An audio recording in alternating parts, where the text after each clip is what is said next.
It's serendipity. This whole business is like that. I was at Fox on a show, and this was another Fox show, and they foisted me on the director because I had a whole team, and I went out to meet him, and I was experimenting.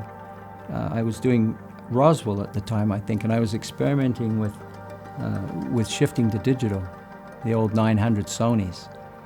And fortunately, that show didn't want to do it. But I mentioned it to Stephen Hopkins, who was the director of the pilot and then went on to do 12 episodes that first year. And he said, over my dead body, are we going to shoot digital? So that was the end of that discussion.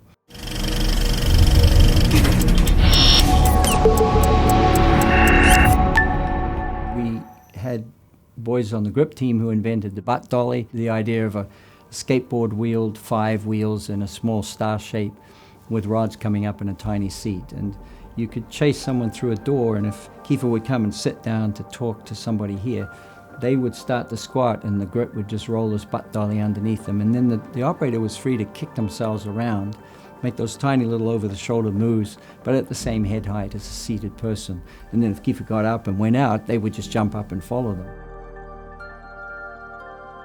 Up until the back 9, we only had one XL body, and the other was a standard Panavision body. And then the second, at the end of that 12 episodes or 13 episodes, we managed to get another XL. So that's the camera that we had. To me, it was one of the finest 35mm cameras ever built. It was compact, very quiet, rigid pin registration, and 1,000-foot or 400-foot mags. And my A-camera operator was brilliant at housing that with a short zoom, and he became the A-cam. Running after Kiefer, he would move very delicately, and then if it was a bigger set like the CTU, B-camera was on the big lens, 420.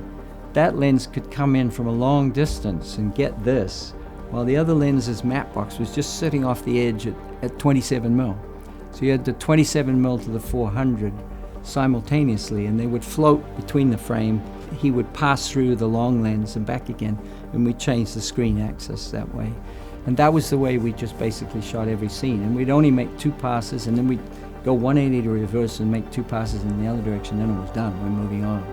So it was a combination of this really long lens sneaking through things and going past as though it was a voyeur's point of view, and then the other one was right in your face, nice and wide, nice and close, and you'd feel the sweat. And the timing that my A-camera operator had to define the pacing of Kiefer's rises, his getting up, his tension, his reaching for his gun, his dropping the clip out, slamming in another one in his Glock and doing it on the run.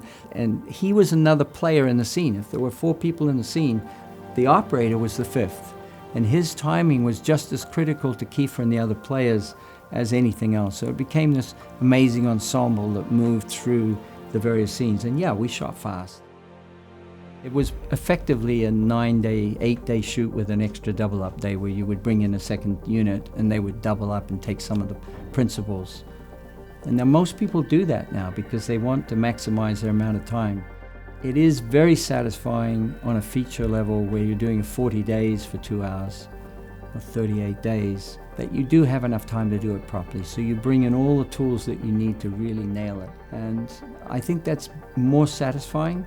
But in some ways, it's a little bit more frustrating because it doesn't move as fast. The television format requires you to move on after a couple of takes. You don't labor the process.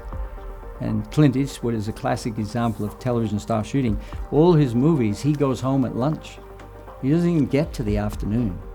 So after 6 hours, he's done for whatever he's set up. Now, it may only be 2 pages because he's on a feature schedule, but he never goes past lunch.